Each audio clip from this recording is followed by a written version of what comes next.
Kabilang po Pilipinas sa tinatawag na Pacific Ring of Fire o mga lugar na marami aktibong bulkan at madalas nililindol. Kaya naman sa mga nakalipas na dekada, bago ang naging pagyanig kahapon, ilang malakas na lindol pa ang naranasan ng bansa. Narito ang unang balita. Michelle? Michelle, this is Mommy.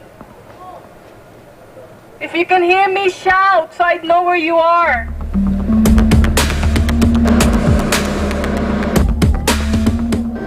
Ang 5-star na Hyatt Terraces Hotel sa Baguio City, walang panama sa 7.8 na lindol na yumanig sa halos buong Luzon noong July 16, 1990.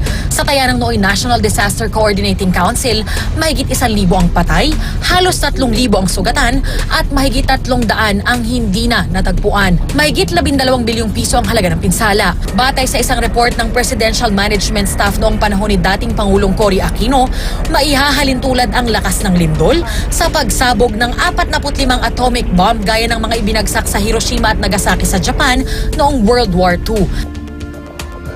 March 6, 2002, 81 kilometro sa timog kanluran ng Isulan Sultan Kudarat, nagsimula ang magnitude 6.8 na lindol na tinaguriang Palimbang Earthquake. Yan ang kumitil sa di bababa sa 15 buhay.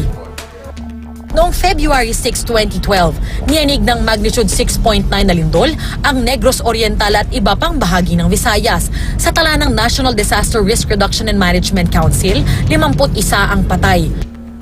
Matapos lang ang mahigit isang taon, muling niyanig ng malakas na lindol ang Kabisayaan kabilang ang Bohol.